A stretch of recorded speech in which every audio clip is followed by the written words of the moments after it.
বিশ্ব মানবতার বার্তা ছড়িয়ে দিতে আগরতলা রেড ক্রস ভবনে আয়োজন করা হয় ৭৯তম বিশ্ব রেড ক্রস দিবস ২০২৬। ভারতীয় রেড ক্রস সোসাইটি ত্রিপুরা রাজ্য শাখার উদ্যোগে আয়োজিত এই অনুষ্ঠানে উপস্থিত ছিলেন রাজ্যপাল ইন্দ্রসেনা রেড্ডি নাল্লু, আগরতলা পুর নিগমের মেয়র দীপক মজুমদার, বিএসএফের আইজি এইকে চক্রবর্তী, চেয়ারম্যান বিমল কান্তি রায়, সাধারণ সম্পাদক চন্দন দেবনাথ, বিশিষ্ট সমাজসেবক শ্যামল কুমার দেব, সভানেত্রী তথা বিশিষ্ট আইনজীবী অস্মিতা বণিক সহ অন্যান্য বিশিষ্ট অতিথিবৃন্দ। বিশ্ব রেডক্রস দিবস উপলক্ষে এদিন আগরতলা রেডক্রস ভবনে আয়োজন করা হয় মেগা রক্তদান শিবির। পাশাপাশি অঙ্গদান কর্মসূচিও মানুষের মধ্যে ব্যাপক সাড়া ফেলে।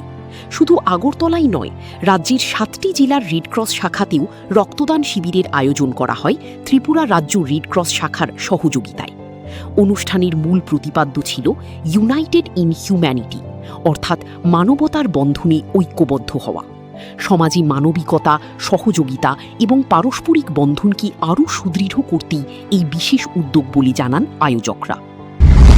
Today, you are proving that by donating the most precious fluid of the blood, life blood.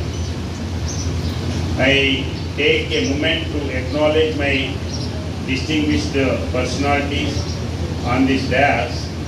B.K. Rai, Chairman of the Red Cross Society, Chandan Devnath, General Secretary, whose energy drives our volunteers, and Sri Deepak Mujumdar, Honorable Mayor of the Agartala Municipal Corporation, whose support for urban health is...